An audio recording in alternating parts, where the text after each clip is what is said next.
ಮದ್ದೂರಿನಲ್ಲಿ ಇತ್ತೀಚೆಗೆ ಆದಂತಹ ಕಲ್ಲುತೂರಾಟ ಪ್ರಕರಣದ ಪ್ರತಿಭಟನೆ ವೇಳೆ ಸಮಾವೇಶಗಳ ವೇಳೆ ಒಂದಷ್ಟು ಜನ ಒಂದೇ ಹೆಸರನ್ನ ಕೂಗ್ತಾ ಇದ್ರು. ಅದು ವಿಜಯಪುರದ ಶಾಸಕ ಬಸನಗೌಡ ಪಾಟೀಲ್ ಯತ್ನಾಳ್.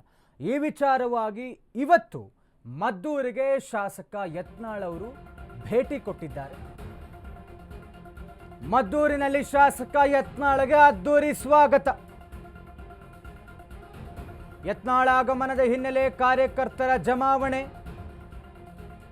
ಯತ್ನಾಳ್ಗೆ ಭಾಷಣಕ್ಕೆ ಅವಕಾಶವನ್ನ ನೀಡದಿದ್ದಾರೆ ಮದ್ದೂರು ಪೊಲೀಸರು. ಮದ್ದೂರಿನ ಅಡಿಗಾಸ್ ಹೋಟೆಲ್ ರಸ್ತೆ ಟ್ರಾಫಿಕ್ ಜಾಮ್ ಆಗಿದೆ. 1 ಕಿಲೋಮೀಟರ್ ಉದ್ದಕ್ಕೆ ಜಾಮ್ ಆಗಿರುವಂತಹ ಮುಖ್ಯ ರಸ್ತೆ ತೆರವು ಮಾಡಿಸಲು ಪೊಲೀಸರು ಹರಸಾಹಸವನ್ನ ಪಡ್ತಾ ಇದ್ದಾರೆ. ಗಲಭೆ ಬಳಿಕ ಮದ್ದೂರಿಗೆ ಶಾಸಕ ಯತ್ನಾಳ್ ಭೇಟಿ ಕೊಟ್ಟಿದ್ದಾರೆ. ಈ ಕ್ಷಣಕ್ಕೆ ಮದ್ದೂರಿನಲ್ಲಿ ಶಾಸಕ ಯತ್ನಾಳ್ ಇದ್ದಾರೆ. ಅವರಿಗೆ ಅದ್ದೂರಿ ಸ್ವಾಗತವನ್ನ ಕೋರಿದ್ದಾರೆ. ಅವರ ಆಗಮನ ಹಿನ್ನೆಲೆ ಒಂದು ರೀತಿಯಲ್ಲಿ ಬಹುಸಂಖ್ಯೆಯಲ್ಲಿ ಕಾರ್ಯಕರ್ತರ ಜಮಾವಣೆ ಆಗಿದೆ.